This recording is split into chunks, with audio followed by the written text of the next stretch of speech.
life of FPS Russia ended up being even more insane than anyone ever expected. Sure, blowing stuff up with tanks, guns, and rocket launchers on the daily had already set the bar of insanity higher than any other YouTuber. However, this was only the beginning of what would become FPS Russia's incredibly turbulent life. One of the key people in the FPS Russia YouTube team was murdered, the channel was slowly shut down following a battle with the government, and to add a cherry on top of the cake, FPS Russia was then FPS Russia YouTube team was murdered, the channel was slowly shut down following a battle with the government, and to add a cherry on top of the cake, FPS Russia was then sent to prison. The what? Raided by 40 FBI agents.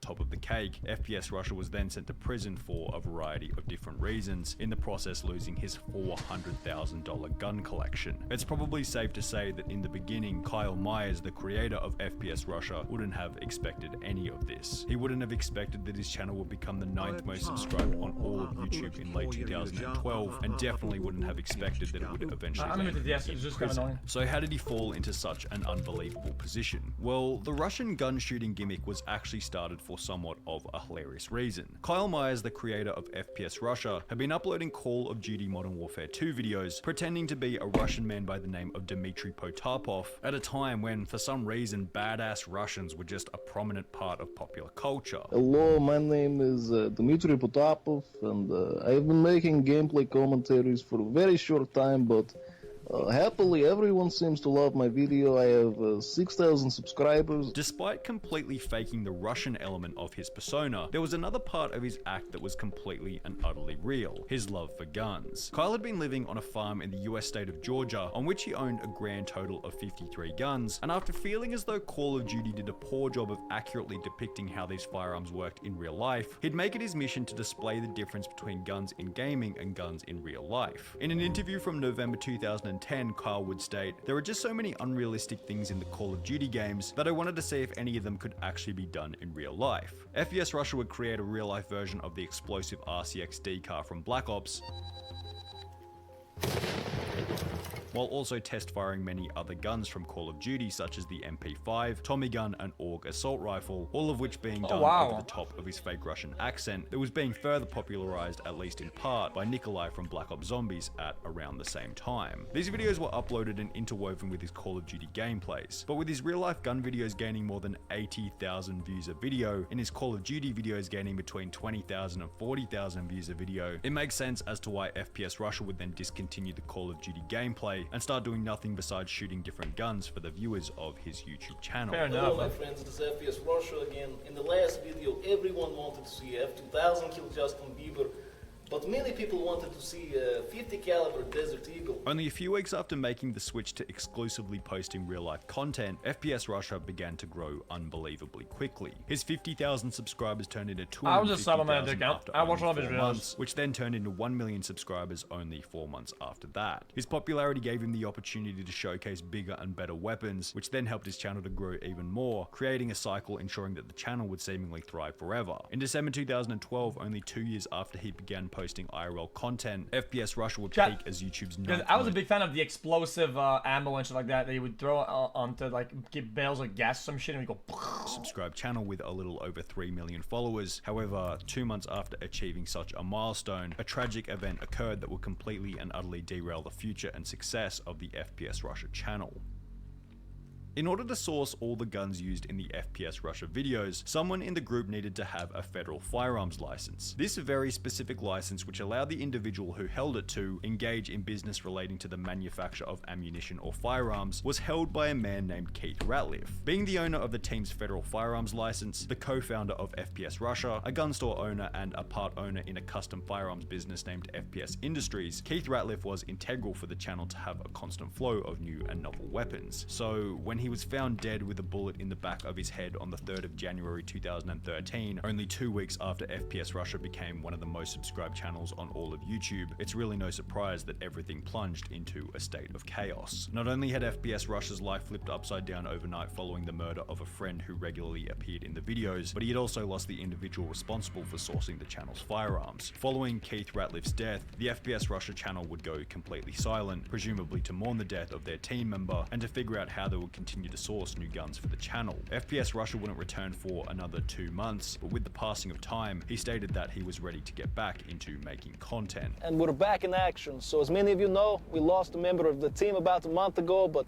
I felt like it was time to get back into the swing of things, get back to the firearms, and most importantly, get back to entertaining you guys. However, the United States government seemed to have a different idea. Only a month after he returned to YouTube, his house and his dad's farm on which he filmed many of his videos would be raided by 40 agents from the Bureau of Alcohol, Tobacco, Firearms and Explosives, stating that he had been using potentially illegal explosives to earn money through YouTube. The county sheriff stated that these raids were also in connection to the suspicious death of his former business partner, as the murder was still unsolved almost 3 months after having occurred. The 40 agents who raided FPS Russia's house on that day left empty-handed. He had nothing illegal to hide. However, this wouldn't be the last raid of FPS Russia's house, and following the first raid and unsolved death of his former business partner, the government became more scrutinous, imposing what he considered to be unfair regulations on his channel. I've always had like rules and regulations imposed on me that no other like gun YouTube channel had imposed on them. I've been warned by like federal agencies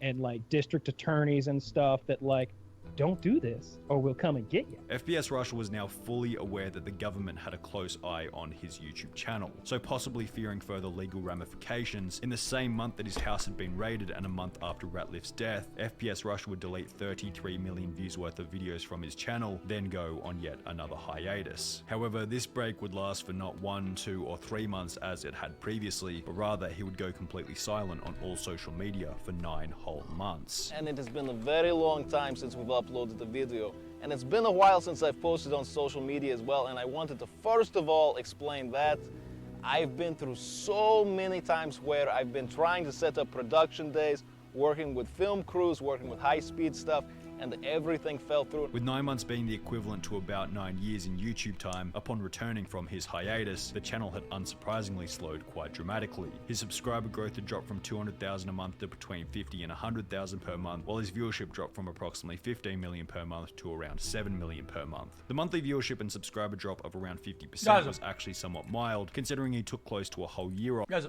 who cares if you fix an accent? The channel is a certain name and has a character that he's playing the whole time. Who the fuck cares? Seriously, literally who cares? Nobody cares, man.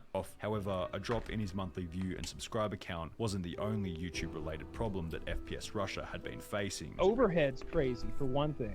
Like the overhead for making one of the videos, and now YouTube monetization, demonetization.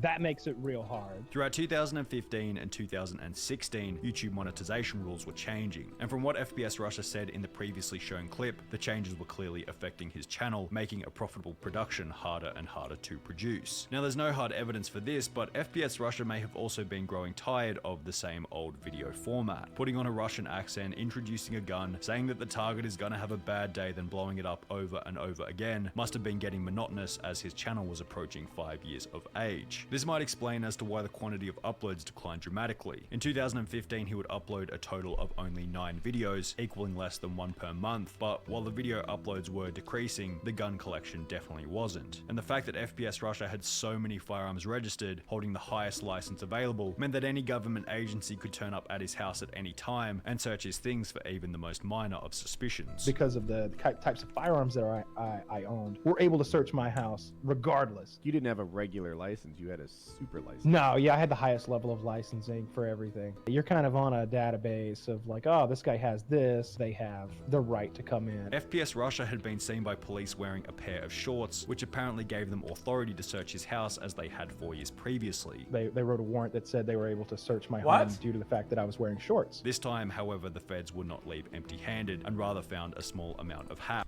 Is that because, according to the license, if you're around the firearms, you need to be like fully clothed so you don't get like shrapnel or like pieces of metal that fly onto your skin or something like that for harm or something like that? Or am I completely off the fucking mark?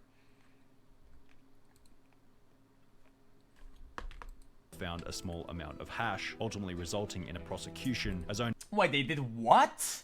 Warrant that said which apparently gave them authority to search his house as they had 4 years previously. they wrote a warrant that said they were able to search my home due to the fact that I was wearing shorts. This time, however, the feds would not leave empty-handed and rather found a small amount of hash, ultimately resulting in a prosecution, as owning illegal drugs while also owning a firearm is a federal offense in the USA. However, it got worse. Since he had shared the drugs with his girlfriend at the time, he was somewhat ridiculously charged with the intention to distribute. Sharing What? marijuana with a second party is distribution by the law. The severity of the charge also meant that the government was able Wait, that makes no sense at all. What state does he live that they do that? to confiscate FPS Russia's $400,000 firearm collection consisting of over 50 guns. 200K? Who are you gonna convince that a guy with his girlfriend is intent to distribute? How can you prove that? Nobody would fall for this. Like, you get more than that in guns. Yeah, closer to 400.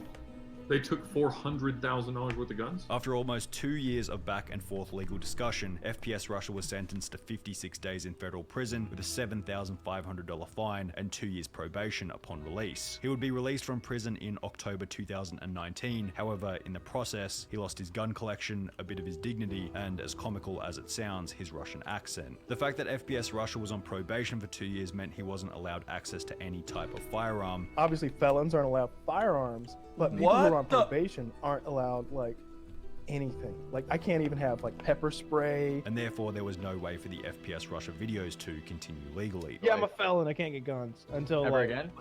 Yeah, until they pass some sort of law. Eventually, I think eventually like that'll come full circle. But who knows? Or maybe some state will refuse to observe federal law.